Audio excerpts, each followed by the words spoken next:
لوحنا الدم تاخندا واستولوا الأغلي نندا أين أيلا هيسئتم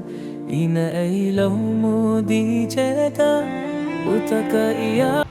إن الحمد لله نحمده ونستعينه ونستغفره ونعوذ بالله من شرور أنفسنا ومن سيئات أعمالنا من يهده الله فلا مضل له ومن يضلله فلا هادي له وأشهد أن لا إله إلا الله وحده لا شريك له وأشهد أن محمدًا عبده ورسوله أرسله بالحق بشيرا ونذيرا وداعيا إلى الله بإذنه وسراجا منيرا يا أيها الذين آمنوا اتقوا الله حق تقاته ولا تموتن إلا وأنتم مسلمون يا أيها الناس اتقوا ربكم الذي خلقكم من نفس واحدة وخلق منها زوجها وبث منهما رجالا كثيرا ونساء واتقوا الله الذي تساءلون به والأرحام إن الله كان عليكم رقيبا يا أيها الذين آمنوا اتقوا الله وقولوا قولا سديدا يصلح لكم أعمالكم ويغفر لكم ذنوبكم ومن يطع الله ورسوله فقد فاز فوزا عظيما أما بعد فإن خير الحديث كتاب الله وخير الهدي هدي محمد صلى الله عليه وسلم وشر الأمور محدثاتها وكل محدثة بدعة وكل بدعة ضلالة وكل ضلالة في النار أعوذ بالله السميع العليم من الشيطان الرجيم من همزه ونفخه ونفسه بسم الله الرحمن الرحيم فإن آمنوا بمثل ما آمنتم به فقد اهتدوا وإن تولوا فإنما هم في شقاق فسيكفيكهم الله وهو السميع العليم وقال النبي صلى الله عليه وسلم إن لكل نبي حواريا وحواري الزبير بن عوام. معزز حاضرین جمعہ، بزرگان دین ملت، نوجوانان اعزام، پردہ نشین، باعزت باعفت خواتین اسلام اور عزیز بچوں، تمام قسم کی تعریف و توصیف، بڑائی و بزرگی، عظمت و کبریائی اس اللہ وحدہ لا شریک کے لیے لائق و زیبا ہے، جس نے ہم انسانوں کو اس دنیا کے اندر مبعوث فرمایا اور اپنی تمام مخلوقات میں سب سے افضل، سب سے اشرف بنایا۔ ہماری رشد و ہدایت کے لیے اللہ سبحانہ و تعالیٰ نے گاہے بگاہے بے شمار انبیاء کرام علیہم السلام کو اس دنیا کے اندر مبعوث فرمایا۔ بعد ان تمام انبیاء کرام علیہم السلام پر درود و سلام کے پھول نشانہ ہو، خصوصاً ہمارے اور آپ کے آخری نبی احمد مجتبی محمد مصطفیٰ جناب محمد رسول اللہ صلی اللہ علیہ وسلم پر اللہم صلی علیہ اللہم بارک علیہ۔ معزز سامعین، عشرہ مبشرہ بالجنہ کے تعلق سے باتیں چل رہی تھی۔ ہم نے عشرہ مبشرہ بالجنہ کے اندر جو 10 صحابہ ہیں ان میں سے ہم نے 5 صحابہ کرام کی سیرت کو ہم نے سنا، جانا، دیکھا۔ آج کی اس خطبہ جمعہ میں عشرہ مبشرہ بالجنہ کے چھٹی کڑی حضرت زبیر بن عوام رضی اللہ تعالیٰ عنہ کے تعلق سے دیکھیں گے، ان کی سیرت کے ان پہلو کو دیکھیں گے جن کو دیکھ کر کے اللہ کے رسول صلی اللہ علیہ وسلم نے حضرت زبیر بن عوام رضی اللہ تعالیٰ عنہ کو جنت کی بشارت دی، کیونکہ ان 10 لوگوں کے اندر عشرہ مبشرہ بالجنہ کے اندر یقیناً کوئی تو کوئی ایسی خصوصیت ہوگی، ایسی خوبی ہوگی جسے دیکھ کر کے اللہ کے رسول صلی اللہ علیہ وسلم نے دنیا ہی میں جنت کی خوشخبری اور بشارت دی۔ تو حضرت زبیر بن عوام رضی اللہ تعالیٰ یہ کون صحابی ہے؟ یہ خاندان قریش میں پیدا ہوئے اور قریش میں قبیلہ بنو اسد سے تعلق رکھتے تھے۔ اللہ کے رسول صلی اللہ علیہ وسلم سے حضرت زبیر رضی اللہ تعالیٰ عنہ کا بڑا گہرا تعلق تھا، کیونکہ آپ صلی اللہ علیہ وسلم کی سگی پھوپھی حضرت صفیہ رضی اللہ تعالیٰ عنہ ہے اور حضرت زبیر رضی اللہ تعالیٰ عنہ حضرت صفیہ کے بیٹے ہیں، یعنی آپ صلی اللہ علیہ وسلم کا رشتہ حضرت زبیر کے ساتھ کیسا پھوپھی زاد رشتہ ہو گیا۔ اور دوسرا رشتہ کون سا ہے؟ اللہ کے رسول صلی اللہ علیہ وسلم کی بیوی حضرت عائشہ رضی اللہ تعالیٰ عنہ کی بڑی بہن حضرت اسماء بنت ابی بکر رضی اللہ تعالیٰ عنہ کے انا کے شوہر تھے حضرت زبیر رضی اللہ تعالیٰ عنہ۔ تو اس رشتے کے حساب سے آپ صلی اللہ علیہ وسلم اور حضرت زبیر رضی اللہ تعالیٰ عنہ ساڑھو ہو گئے۔ تو آپ کا جو رشتہ ہے نبی کریم صلی اللہ علیہ وسلم سے وہ بڑا گہرا تھا اور بہت مضبوط تھا۔ دو رشتے، ایک تو پھوپھی زاد بھائی ہیں اور دوسرے ساڑھو بھی ہیں۔ لیکن یہ یاد رکھا جائے، اسلام میں کسی کو بھی فضیلت یا برتری یا بلندی اس کے نسب سے یا اس کے خاندان سے یا کسی کے پہچان سے نہیں ملی۔ حضرت زبیر بن عوام رضی اللہ تعالیٰ عنہ کو بھی صرف فضیلت کی بنا پر نہیں ملی کہ وہ اللہ کے رسول صلی اللہ علیہ وسلم کے ساڑھو تھے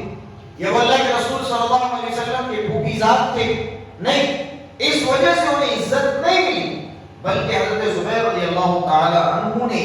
ایسے ایسے اعمال انجام دیے، ایسے ایسے عمل کر کے بتلائے جس کی بنیاد پر اللہ تبارک و تعالیٰ کے نزدیک بھی اور نبی کریم صلی اللہ علیہ وسلم کے نزدیک بھی حضرت زبیر کی فضیلت بڑھ گئی۔ کیوں؟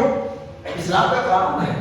ان اکرمکم عند اللہ اتقاکم، کہ اللہ تبارک و تعالیٰ کے نزدیک اگر کوئی چیز قابل قبول ہے،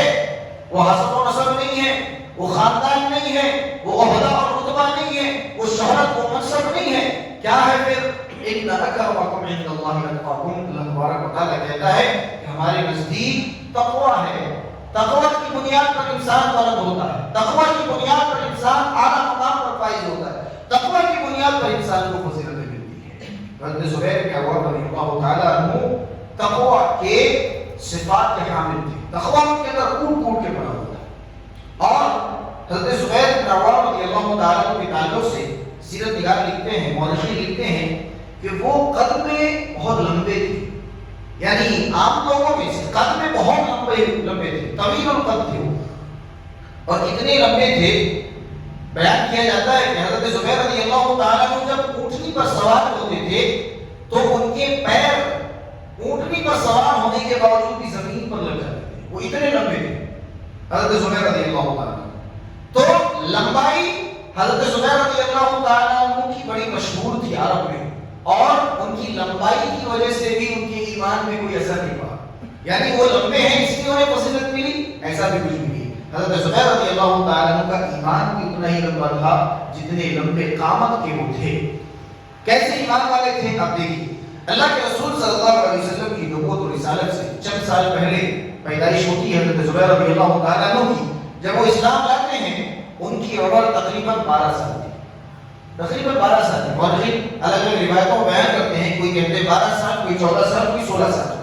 تو 12 سال ان کی عمر تھی، اس وقت وہ اللہ کے رسول صلی اللہ علیہ وسلم کے ہاتھوں پر بیعت کرتے ہیں، اسلام قبول کرتے ہیں، اور اللہ کے رسول صلی اللہ علیہ وسلم پر جب انہوں نے بیعت کیا اور اسلام میں داخل ہو گئے، اس معصوم سے بچے کو بھی ستایا گیا۔ عرب کا دستور تھا، جو کوئی بھی اسلام قبول کرتا اسے ستایا جاتا تھا، اس پر ظلم و ستم کے پہاڑ توڑے جاتے تھے۔ حضرت زبیر بن عوام رضی اللہ تعالیٰ عنہ کی عمر جیسے ہی 13-14 سال ہوئی، 15 سال ہوئی، انہیں بھی لوگوں نے ستانا شروع کیا، لوگوں نے مارنا شروع کیا، اور مارنے والوں میں، ستانے والوں میں، پیٹنے والوں میں سر فہرست ان کا چچا بھی موجود تھا۔ ان کا چچا جب جانتا ہے، دیکھتا ہے کہ میرا بھتیجا جو ہے ایمان لا چکا ہے، اسلام قبول کر چکا ہے، روایتوں میں آتا ہے کہ انہیں باندھ کر کے مارا جاتا تھا۔ نوجوانی کی عمر ہے، 15 سال نوجوانی کی عمر ہے، اس عمر میں خون عموماً گرم ہوتا ہے۔ جب ایک انسان نوجوانی کے عالم میں فیصلہ لے لیتا ہے، اسے عموماً تبدیل نہیں کرتا ہے۔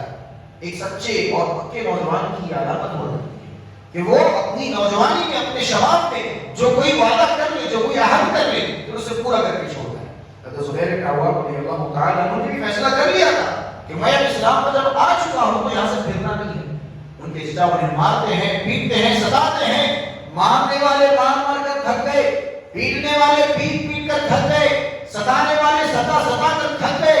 لیکن کیا مجال کہ حضرت زبیر بن عوام رضی اللہ تعالیٰ عنہ کے ایمان کو ذرا سا بھی ٹس سے مس کر دے، ان کے ایمانی جذبے کو کم کر دے، یا ان کے ایمانی حوصلے کو پست کر دے، اتنی مجال کسی میں نہیں تھی۔ حضرت زبیر بن عوام رضی اللہ تعالیٰ عنہ کو مارا گیا، ستایا گیا، پیٹا گیا، ظلم و ستم کے پہاڑ توڑے گئے۔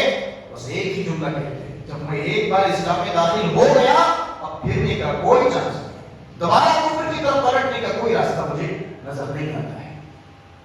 اور 16 سال کے ہیں،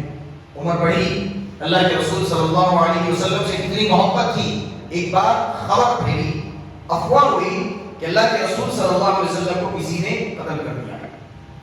حضرت زبیر بن عوام رضی اللہ تعالیٰ عنہ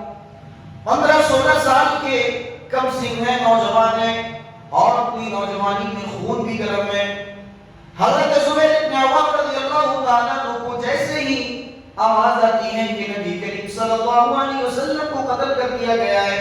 نبی کریم صلی اللہ علیہ وسلم کو کافروں نے، مشرکوں نے شہید کر دیا ہے، حضرت زبیر بن عوام رضی اللہ تعالیٰ عنہ تڑپ جاتے ہیں، بوکھلا جاتے ہیں، اور ننگی تلوار لے کر کے گھر سے نکل جاتے ہیں، اور پورے مکے کے اندر گلیوں میں گھومنے لگتے ہیں کہ کون ہے جو میرے محبوب کو قتل کر رہا ہے، کون ہے جس نے میرے نبی کو قتل کر دیا ہے، کون ہے جس نے میرے نبی پر ظلم و ستم کیا ہے، کون ہے، میں دیکھنا چاہتا ہوں، میں اسے جو ہے ملنا چاہتا ہوں، اور جس نے بھی میرے محبوب کو چوٹ پہنچائی ہے، تکلیف پہنچائی ہے، اور میرے نبی کو جس نے بھی قتل کیا ہے، آج میری تلوار ہوگی اور اس کی گردن ہوگی۔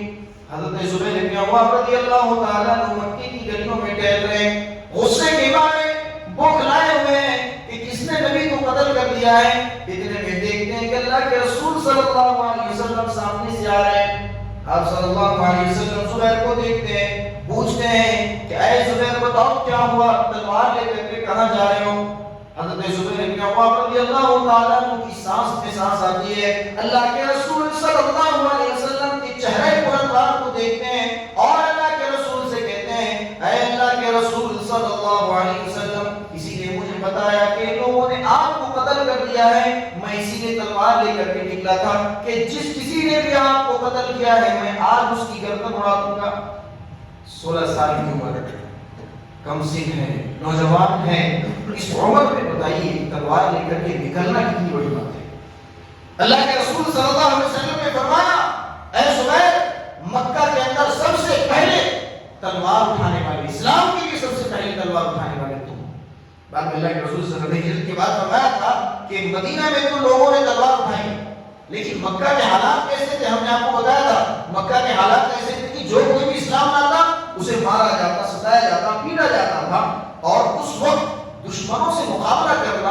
اپنی موت کو دعوت دینے کے برابر تھا۔ حضرت زبیر رضی اللہ تعالیٰ عنہ کم عمر کے ہیں، پھر بھی اللہ کے رسول صلی اللہ علیہ وسلم کی محبت میں تلوار نکالتے ہیں، اور اللہ کے رسول کے قاتل کو جو افواہ پھیل گئی تھی کہ اللہ کے رسول کو قتل کر دیا گیا، قتل کرنے کے لیے نکل پڑے۔ اللہ کے رسول صلی اللہ علیہ وسلم بات میں کہا کرتے تھے کہ مکہ کے اندر سب سے پہلے اسلام کے لیے تلوار اٹھانے والے حضرت زبیر رضی اللہ تعالیٰ عنہ ہیں۔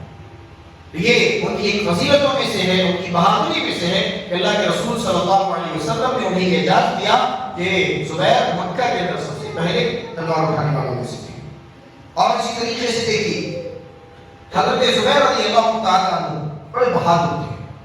شروعات سے اللہ کے رسول صلی اللہ علیہ وسلم کے ساتھ بدر میں، احد میں، خندق میں، خیبر میں، تمام جنگوں میں شریک ہوئے۔ کیسے بہادری کا کیسے انہوں نے کارنامہ انجام دیا۔ گزشتہ جو ہم نے دیکھا طلحہ بن عبید اللہ رضی اللہ تعالیٰ عنہ احد کے میدان میں کس طریقے سے جہاں بازی کا ثبوت دیتے ہیں اور اپنی بہادری و شجاعت کا جو ہے جوہر دکھاتے ہیں، حضرت زبیر رضی اللہ تعالیٰ عنہ نے بھی احد میں حضرت طلحہ رضی اللہ تعالیٰ عنہ کی طرف اپنے جسم میں زخم کھائے، اپنے جسم میں تیر کھائے اللہ کے رسول صلی اللہ علیہ وسلم کے لیے۔ حضرت زبیر کے بیٹے عروہ بن زبیر رضی اللہ تعالیٰ عنہ کہتے ہیں کہ میرے والد کو 3 بڑے بڑے چوٹ آئے تھے۔ حضرت زبیر کے بیٹے عروہ کہتے ہیں کہ میرے والد کو 3 بہت بڑے بڑے زخم آئے تھے، اور ان زخم میں سے ایک زخم اللہ کے رسول کے حضرت زبیر بن عوام رضی اللہ تعالیٰ عنہ کے کندھے کے نیچے تھا،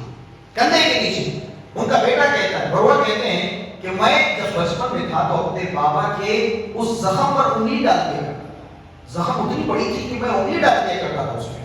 آپ اندازہ لگائیے کہ یقیناً وہ تیر گئی ہوگی وہاں پر، اسی لیے حضرت زبیر رضی اللہ تعالیٰ عنہ کے بیٹے کہا کرتے تھے کہ بچپن میں جب کھیلتا تھا اپنے والد صاحب کے ساتھ تو میں انگلی ڈال دیا کرتا تھا اس زخم میں، اتنا گڈھا ہو گیا تو اتنا گہرا ہو گیا تھا۔ اور حضرت زبیر رضی اللہ تعالیٰ عنہ خود کہتے ہیں کہ میرے جسم میں اتنے بڑے بڑے نشان ہیں جتنی بڑی انسان کی آنکھیں ہوا کرتی ہیں، اور ایسے نشان بہت سارے نشان ہیں۔ ایک بزرگ فرماتے ہیں، حضرت ابن کثیر رحمہ اللہ اپنی کتاب البدایہ والنہایہ میں نقل کرتے ہیں کہ حضرت زبیر رضی اللہ تعالیٰ عنہ کے ساتھ وہ ایک سفر پر نکلے، مستند روایت ہے، ابن کثیر رحمہ اللہ نے البدایہ والنہایہ میں نقل کیا۔ وہ جو ہے حضرت زبیر کے ساتھ ایک سفر پر نکلے، حضرت زبیر رضی اللہ تعالیٰ عنہ کو نہانے کی حاجت پیش آئی۔ وہ نہانے کے لیے جیسے اپنے کپڑے کھولتے ہیں تو وہ شخص دیکھتا ہے کہ حضرت زبیر بن عوام رضی اللہ تعالیٰ عنہ کے جسم پر اتنے نشان ہیں، اتنے زخم کے داغ ہیں، اتنے زخم کے نشانات ہیں جسے گننا مشکل ہے۔ وہ خود کہتے ہیں کہ شمار نہیں کیا جا سکتا، اتنے تیر اور تلوار کے ان کے جسم میں نشانات ہیں۔ زبیر بن عوام رضی اللہ تعالیٰ عنہ نے کیسی بہادری کا جو ہے ثبوت دکھایا ہوگا کہ ان کے جسم میں کتنے نشانات ہیں۔ آئیے دیکھتے ہم چلے جنگوں میں دیکھتے ہیں ان کے کارناموں کو۔ جنگ خندق میں حضرت زبیر بن عوام رضی اللہ تعالیٰ عنہ نے بہت بڑا کارنامہ انجام دیا، ایسا کارنامہ کہ حضرت زبیر کے علاوہ کوئی بھی وہ کام انجام دینے کے لیے تیار نہ تھے۔ وہ کارنامہ کون سا تھا؟ قبیلہ بنو قریظہ کے لوگ یہودی تھے تو انہوں نے غداری کر دی تھی۔ انہوں نے اللہ کے رسول صلی اللہ علیہ وسلم کے ساتھ معاہدہ کیا تھا کہ ہم مدینے کے اندر کفار کا ساتھ نہیں دیں گے، یعنی مسلمانوں کے خلاف اگر کفار لڑنے کے لیے آ رہے ہیں تو ہم ان کا ساتھ نہیں دیں گے۔ لیکن جب خندق کے میدان میں اللہ کے رسول صلی اللہ علیہ وسلم موجود ہیں اور مشرکین اطراف و اکناف سے مدینے کا محاصرہ کر چکے ہیں اور مسلمانوں کو گھیر چکے ہیں کہ اب مسلمانوں پر ٹوٹ پڑیں گے، مسلمانوں پر ٹوٹ پڑیں گے، ایسے موقع پر اللہ کے رسول صلی اللہ علیہ وسلم نے سامنے گڈھا کھودا تاکہ مشرکین کود کر ادھر نہ آ سکے۔ ایسی حالت میں مدینہ کے اندر جو بنو قریظہ تھی، قبیلہ بنو قریظہ یہودی، انہوں نے غداری کر دی، اور غداری کرنے کا مطلب یہ ہوا کہ مدینے کے پچھلے راستے سے کفار کو انٹری مل سکتی۔ اگر یہودی غداری کرتی ہیں تو اللہ کے رسول صلی اللہ علیہ وسلم آگے ہیں صحابہ کو لے کر کے، پیچھے یہودی ہیں، یہودیوں نے معاہدہ کیا تھا کہ ہم کفار کا ساتھ نہیں دیں گے، لیکن جب غداری کر لی، معاہدہ توڑ دیا، معاہدہ توڑنے کا مطلب یہ ہوا کہ اب کفار کبھی بھی کہیں سے بھی داخل ہو سکتے ہیں۔ کیوں؟ کیونکہ انہوں نے غداری کر لی۔ اب حالات دیکھیے، حالات کیسے تھے، پہلے اس چیز کو ہم دیکھ لیتے ہیں۔ خندق کے حالات کیسے تھے؟ خندق مدینے کے اندر لڑی گئی اور کڑاکے کی سردی، بہت خطرناک سردی تھی، سردی کی وجہ سے انسان اکڑ جا رہا ہے، اتنی سردی، اور میدان میں جمع ہے سب لوگ، اور وہ بھی فاقہ کس طریقے سے،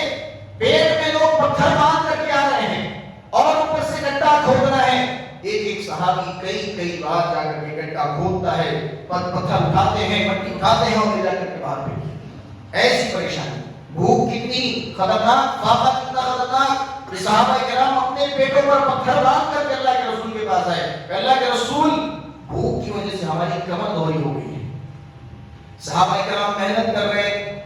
گڈھا کھود رہے ہیں،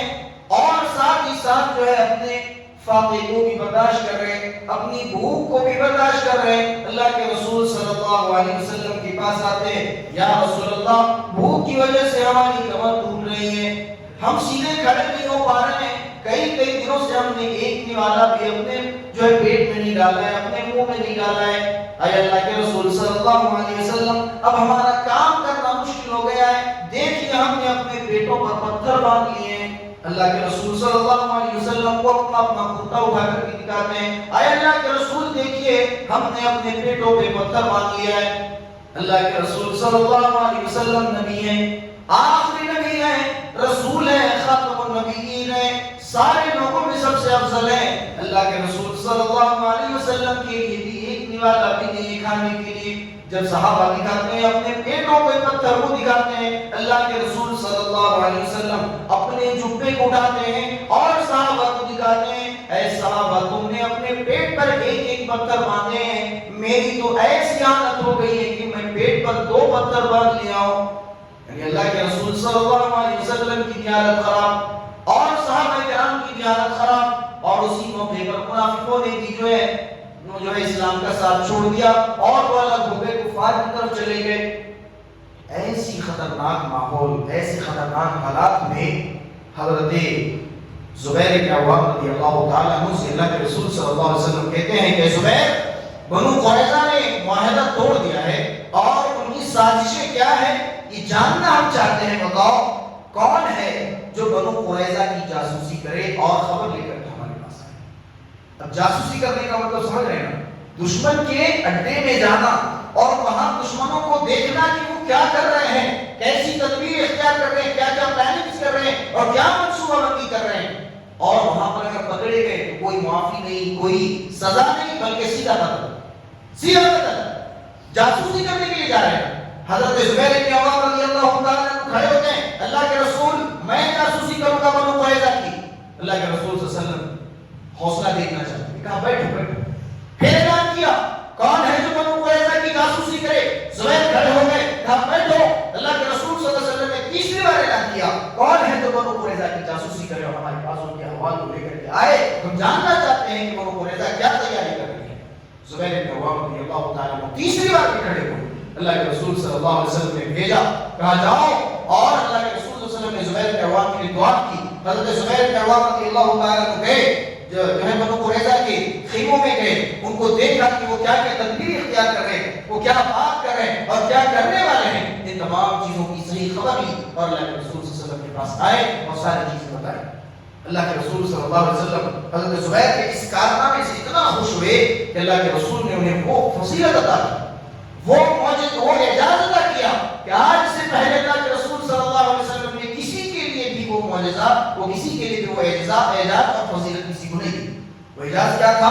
اللہ کے رسول صلی اللہ علیہ وسلم نے خوشی کے مارے اپنی زبان مبارکہ سے جملے ادا کیے، الفاظ ادا کیے کہ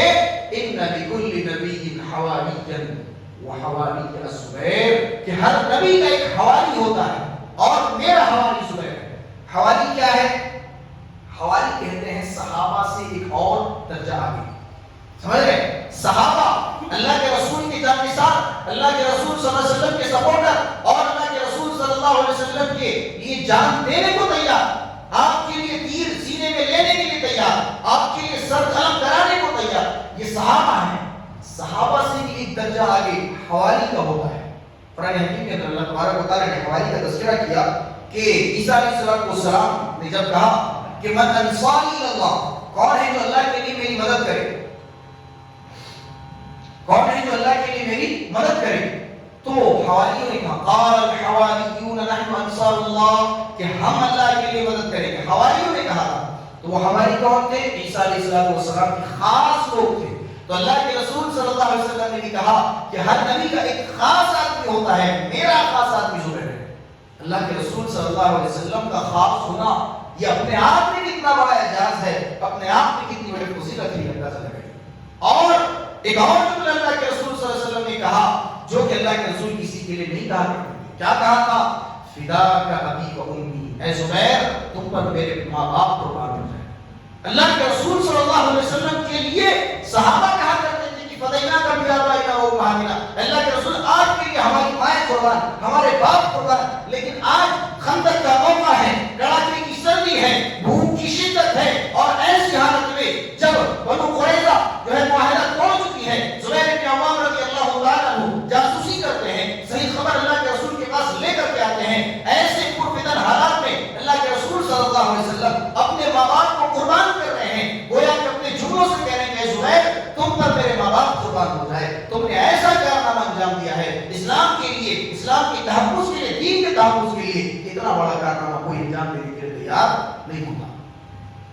کون اپنی جان پر جوخم لے کر جائے اور جاسوسی کر کے آئے دشمنوں؟ حضرت زبیر رضی اللہ تعالیٰ عنہ گئے اور جا کر کے جاسوسی کی اور اللہ کے رسول کو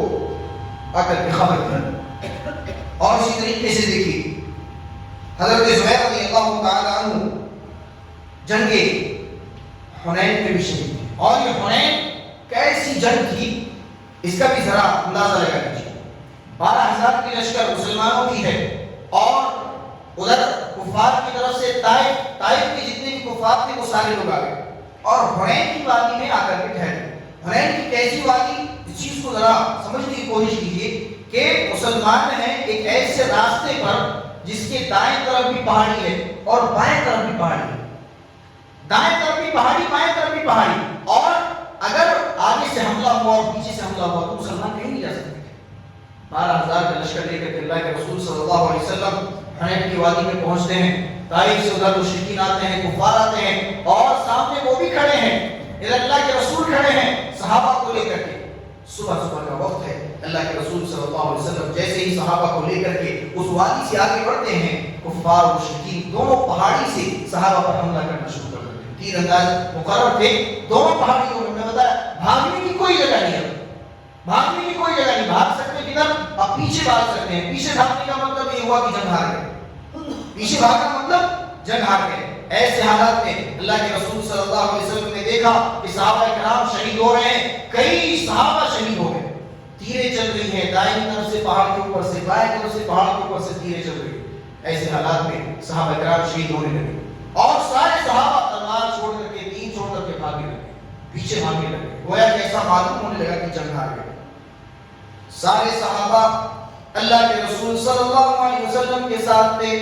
لیکن جیسے ہی تیر اندازوں نے تیر چلائی اور صحابہ کرام شہید ہونے لگے، سارے صحابہ ڈر گئے۔ اللہ کے رسول صلی اللہ علیہ وسلم کے ساتھ سے گنے چنے چند صحابہ بچ گئے، اور سارے صحابہ پیچھے ہٹنے لگے، بھاگنے لگے۔ اللہ کے رسول صلی اللہ علیہ وسلم کے سامنے ایک بڑا قافلہ ہے، مشرکوں کا، کافروں کا ایک بہت بڑا قافلہ ہے۔ اللہ کے رسول صلی اللہ علیہ وسلم دیکھتے ہیں کہ صحابہ پیچھے ہٹنے لگے، اللہ کے رسول صلی اللہ علیہ وسلم اکیلے آگے بڑھ جاتے ہیں، اکیلے آگے بڑھتے ہیں، اور شعر کہتے ہوئے جاتے ہیں، انا النبی لا کذب انا ابن عبد المطلب، اے لوگوں سنو، اے کفار و مشرکین سنو، میں عبد المطلب کا بیٹا ہوں اور میں جھوٹا نبی نہیں ہوں۔ اللہ کے رسول صلی اللہ علیہ وسلم کہتے ہیں، انا النبی لا کذب، میں کوئی جھوٹا نبی نہیں ہوں، انا ابن عبد المطلب، میں عبد المطلب کا بیٹا ہوں۔ حضرت عباس رضی اللہ تعالیٰ عنہ دیکھتے ہیں کہ اللہ کے رسول صلی اللہ علیہ وسلم اکیلے آگے بڑھ رہے ہیں، مشرکوں کی طاقت بہت زیادہ ہے، اللہ کے رسول اکیلے مقابلہ کرنے کے لیے جا رہے ہیں، آپ کی اونٹنی کے لگام کو پکڑ لیتے ہیں حضرت عباس رضی اللہ تعالیٰ عنہ، اور کہتے ہیں اللہ کے رسول اکیلے مت جائیے،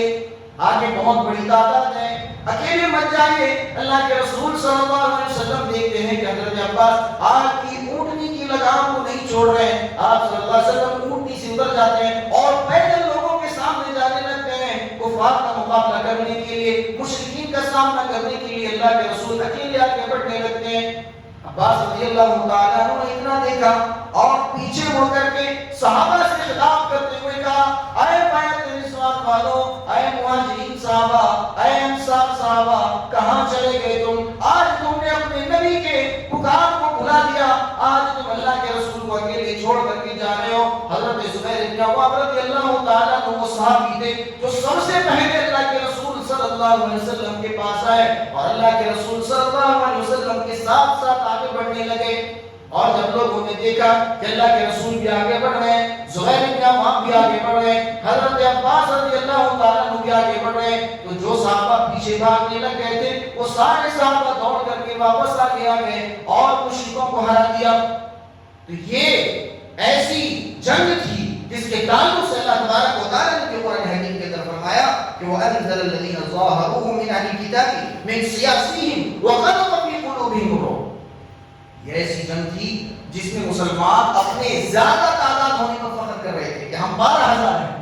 ہم 12,000 ہیں، ہمیں کوئی ہرا نہیں سکتا۔ مسلمانوں کے دل میں ایک لمحے کے لیے تھوڑا سا فخر آ گیا۔ اللہ تبارک و تعالیٰ نے کہا کہ تمہارا یہ فخر کرنا تمہیں کچھ بھی کام نہیں آیا، ہم نے تمہیں کئی دفعہ جو ہے فتح و نصرت سے نوازا، ہم نے تمہاری کئی جنگوں میں مدد کی، وَيَوْمَ حُنَيْنٍ، اور حنین کے دن بھی ہم نے تمہاری مدد کی، جب تمہیں لگا اِذْ أَعْجَبَتْكُمْ كَثْرَتُكُمْ، کہ تمہیں لگا کہ تمہاری تعداد بہت زیادہ ہے اور تمہیں اپنی تعداد پر رشک ہونے لگا، فخر ہونے لگا، فخر کرتے ہوئے تم آگے بڑھ رہے تھے۔ اللہ رب العالمین نے تمہیں ایک لمحے کے لیے دکھایا کہ فخر کرنا کیا چیز ہے۔ اس کے بعد اللہ تبارک و تعالیٰ نے جنگ حنین کے اندر بھی فرشتوں کو نازل کیا۔ ہم آپ جانتے ہیں کہ بدر میں فرشتے نازل ہوئے تھے مسلمانوں کی طرف سے لڑنے کے لیے، جنگ حنین کے اندر بھی اللہ رب العالمین نے آسمانوں سے فرشتوں کو نازل کیا اور مسلمانوں کی جانب سے کفار کے مقابلے میں فرشتے بھی لڑ رہے تھے۔ اور آخرکار وہ جنگ میں جا کر کے طائف کے جو قلعے میں تھی اس قلعے میں جا کر کے وہ لوگ بند ہو گئے اور 1 سال کا راشن، کھانا، پانی سب کچھ لے کر کے کفار ڈر کے مارے اس قلعے میں بند ہو گئے۔ اللہ کے رسول صلی اللہ علیہ وسلم صحابہ کو لے کر کے گئے، قلعے کے پاس گئے، انہیں للکارا پکارا کہ آؤ، کیا ہو گیا اب تمہیں؟ ابھی تم تیر برسا رہے تھے، اب جا کر کے 1 سال کا کھانا پانی لے کر کے جو ہے قلعے میں محفوظ ہو گئے۔ خالد بن ولید رضی اللہ تعالیٰ عنہ روزانہ آتے، روزانہ ان کو للکارتے اور واپس جاتے، لیکن وہ لوگ اتنے ڈر چکے تھے، مسلمانوں کا ڈر اتنا زیادہ اللہ تبارک و تعالیٰ نے ان کے دلوں میں بیٹھا دیا تھا کہ وہ قلعے سے باہر آنے کا نام نہیں لے۔ آخرکار اللہ کے رسول صلی اللہ علیہ وسلم نے کہا کہ چھوڑو، اب یہ لوگ کچھ بھی نہیں کر سکتے۔ اللہ کے رسول نے آج ایک اعلان کیا کہ طائف کے اندر جتنے بھی غلام ہیں اگر وہ اسلام کی طرف آ جائے تو ہم انہیں آزاد کر دیں گے، ہم خرید کر کے انہیں آزاد کر دیں گے۔ تو طائف کے جتنے بھی غلام تھے اللہ کے رسول صلی اللہ علیہ وسلم کے پاس آ گئے، اللہ کے رسول صلی اللہ علیہ وسلم نے اپنا وعدہ پورا کیا، اعلان کر دیا گیا کہ اب وہ لوگ ہمارا کچھ بھی بگاڑ نہیں سکتے، چھوڑ کر کے چلے گئے۔ اور حضرت زبیر بن عوام رضی اللہ تعالیٰ عنہ جنگ بدر میں ان کی فضیلت اتنی نمایاں تھی کہ اللہ کے رسول صلی اللہ علیہ وسلم نے دیکھا کہ حضرت زبیر رضی اللہ تعالیٰ عنہ جنگ میں لڑ رہے ہیں اور اپنے سر پر پیلی پگڑی باندھے ہوئے تھے، زرد رنگ کی پگڑی باندھ کر کے جنگ میں لڑ رہے تھے۔ اللہ تبارک و تعالیٰ نے اعلان کیا تھا، وعدہ کیا تھا کہ ہم آسمانوں سے تمہاری مدد کے لیے فرشتوں کو نازل کریں گے۔ اللہ تبارک و تعالیٰ نے اپنے وعدے کو پورا کیا اور آسمانوں سے فرشتوں کو نازل کیا۔ اس کی دلیل ہمیں آپ کو کئی سارے صحابہ سے جو ہے یہ روایتیں مل جاتی ہیں، صحابہ خود بیان دیتے ہیں کہ ہم جیسے ہی مشرک کا پیچھا کرتے تھے اس کی گردن مارنے کے لیے، ہم نے بھی تلوار اٹھائی تھی تو ان کی گردن کٹ کر زمین پر گر گئی۔ صحابہ پریشان کہ یہ کیا ہو رہا ہے، ہم اب تک تلوار نہیں چلا رہے ہیں کہ جو ہے مشرک کا سر زمین پر گر جا رہا ہے۔ تو اللہ کے رسول صلی اللہ علیہ وسلم نے بعد میں کہا کہ اللہ تبارک و تعالیٰ نے آسمانوں سے فرشتوں کو نازل کیا۔ اور زبیر بن عوام کی فضیلت دیکھیے کہ اللہ رب العالمین نے جن فرشتوں کو نازل کیا، حضرت زبیر رضی اللہ تعالیٰ عنہ کی جس طرح پگڑی تھی، پیلے رنگ کی، زرد رنگ کی پگڑی تھی، اللہ رب العالمین نے فرشتوں کے بھی سروں میں وہ پیلی پگڑی رکھی تھی اور سارے لوگ پیلی پگڑی پہن کر کے لڑ رہے تھے جتنے فرشتے تھے۔ بعض روایتوں میں آتا ہے حضرت جبرائیل علیہ السلام بھی نازل ہوئے تھے اور آپ جانتے ہیں کہ حضرت جبرائیل علیہ السلام انسانی شکل میں کبھی کبھی آتے تھے، دہیہ کلبی رضی اللہ تعالیٰ عنہ کی شکل میں آتے تھے اور اللہ کے رسول کے پاس آتے تھے وہی لے کر کے۔ جنگ بدر میں اللہ کے رسول صلی اللہ علیہ وسلم کے ساتھ لڑنے کے لیے، ان کے ساتھ مقابلہ کرنے کے لیے، کفار کے ساتھ مقابلہ کرنے کے لیے حضرت جبرائیل امین رضی اللہ تعالیٰ جبرائیل علیہ السلام بھی آئے اور بتایا جاتا ہے کہ حضرت جبرائیل اس دن بدر کے دن حضرت زبیر رضی اللہ تعالیٰ عنہ کی شکل و صورت لے کر کے آئے اور میدان جنگ میں لڑ رہے تھے۔ تو اللہ تبارک و تعالیٰ نے حضرت زبیر رضی اللہ تعالیٰ عنہ کے ہی گیٹ اپ کو چنا، ان کا جو ڈریس تھا اللہ تبارک و تعالیٰ نے اس ڈریس کو چنا، اس پگڑی کو چنا کہ اپنے فرشتوں کو وہی پگڑی پہنا دی جو حضرت زبیر رضی اللہ تعالیٰ عنہ نے پیلی کلر کی پگڑی پہنی تھی۔ یہ زبیر رضی اللہ تعالیٰ عنہ کی خصوصیات میں سے، فضیلتوں میں سے ایک بہت بڑی فضیلت ہے۔ اور اس طریقے سے حضرت زبیر رضی اللہ تعالیٰ عنہ آخرت سے بہت ڈرا کرتے تھے، آخرت سے بہت ڈرا کرتے تھے۔ اور کیسے ڈر؟ اب دیکھیے لوگ حدیث بیان کرنے میں آج بے دھڑک ہو جاتے ہیں، کوئی بھی کچھ بھی ان کر کے حدیث بیان کر دیتا ہے اور لوگ اسے مان بھی لیتے ہیں۔ حضرت زبیر رضی اللہ تعالیٰ عنہ اللہ کے رسول کے ساتھ مکہ کے اندر زندگی گزارے، مدینہ کے اندر زندگی گزارے، لیکن جس طریقے سے حضرت ابو ہریرہ رضی اللہ تعالیٰ عنہ، حضرت عبداللہ بن عباس رضی اللہ تعالیٰ عنہ، حضرت عبداللہ بن مسعود رضی اللہ تعالیٰ عنہ یا حضرت عائشہ رضی اللہ تعالیٰ عنہ جس طریقے سے اللہ کے رسول کی حدیثوں کو روایت کیا کرتے تھے، حضرت زبیر بن عوام روایت نہیں کرتے تھے، حدیثوں کو روایت نہیں کرتے تھے۔ ان کے بیٹے عبداللہ بن زبیر پوچھتے ہیں کہ اے بابا جان، کیا بات ہے کہ آپ تو مکہ میں بھی اللہ کے رسول کے ساتھ رہے، آپ مدینہ میں بھی اللہ کے رسول کے ساتھ رہے، یعنی مکی زندگی بھی آپ کے اللہ کے رسول کے ساتھ گزری اور مدنی زندگی بھی اللہ کے رسول کے ساتھ گزری، پھر کیا بات ہے کہ آپ حدیثوں کو کیوں نہیں روایت کرتے؟ حضرت عائشہ روایت کرتی ہیں، عبداللہ بن عباس روایت کرتے ہیں، عبداللہ بن مسعود روایت کرتے ہیں، اور ابو ہریرہ بھی روایت کرتے ہیں، اور بہت سارے صحابہ نبی کریم صلی اللہ علیہ وسلم کی حدیثوں کو روایت کرتے ہیں، ان کی کثرت سے روایت کرتے ہیں۔ تو آپ تو مکی زندگی میں بھی شامل تھے، مدنی زندگی میں بھی شامل ہیں، پھر آپ کیوں نہیں روایت کرتے؟ حضرت زبیر بن عوام رضی اللہ تعالیٰ عنہ نے کہا تھا کہ اللہ کے رسول صلی اللہ علیہ وسلم کی وہ حدیث مجھے یاد ہے کہ من کذب علی متعمدا فلیتبوأ مقعده من النار۔ اے بیٹے، اللہ کے رسول کی وہ حدیث مجھے یاد ہے کہ جو کوئی بھی اللہ کے رسول پر جھوٹی بات کہے، جھوٹی بات بیان کرے اور اس بات کو اللہ کے رسول کی طرف منسوب کر دے، فلیتبوأ مقعده من النار، تو وہ اپنا ٹھکانہ جہنم میں سوچے، تو وہ اپنا ٹھکانہ جہنم میں سوچ لے، اسے جان لینا چاہیے کہ اس کا ٹھکانہ جہنم ہے۔ حضرت زبیر رضی اللہ تعالیٰ عنہ کہتے ہیں کہ اگر میں نبی کی کوئی حدیث بیان کروں اور اگر غلطی سے کوئی ایسی بات میرے منہ سے نکل جائے جو اللہ کے رسول نے نہیں کہا، پھر میرا کیا حال ہوگا؟ میں قیامت کے دن اللہ کے رسول صلی اللہ علیہ وسلم کو کیا منہ دکھاؤں گا اور اللہ کو کیا منہ دکھاؤں گا کہ میں نے نبی کی طرف جھوٹی بات منسوخ کر دی۔ اتنا حضرت زبیر بن عوام رضی اللہ تعالیٰ عنہ ڈرا کرتے تھے اور حدیث بیان کرنے سے اجتناب کرتے تھے، حدیث روایت کرنے سے اجتناب کرتے تھے کہ یہاں پر یہ نہ سمجھا جائے کہ وہ علم کو چھپا رہے تھے، نہیں، وہاں پر علم کو جو ہے بیان کرنے والے لوگ بھی موجود تھے، حضرت ابو ہریرہ اور حضرت عبداللہ بن عباس، عبداللہ بن مسعود، حضرت عائشہ، یہ سارے لوگ موجود تھے۔ لہٰذا حضرت زبیر رضی اللہ تعالیٰ عنہ نے یہ گمان کیا کہ جب وہ لوگ حدیث روایت کر ہی رہے ہیں تو انہیں کرنے دیا جائے، میں اس چیز سے بچ جاتا ہوں۔ تو حضرت زبیر رضی اللہ تعالیٰ عنہ کے دل میں ایک دوسرے کی آخر ہوئی تھی۔ انشاءاللہ تبارک و تعالیٰ بہت ساری باتیں ہیں، ہم مزید اگلی جمعے میں دیکھیں گے۔ اللہ تبارک و تعالیٰ سے دعا ہے کہ اللہ سبحانہ و تعالیٰ تمام لوگوں کو کئی صحیح باتوں کو سمجھنے اور صحیح عمل کرنے کی توفیق عطا فرمائے۔ اللہ ہم تمام لوگوں کے دلوں میں صحابہ کرام کی محبت اور الفت پیدا کرے۔ اللہ ہم تمام لوگوں کے دلوں میں تیری اور تیرے رسول کی محبت پیدا کرے۔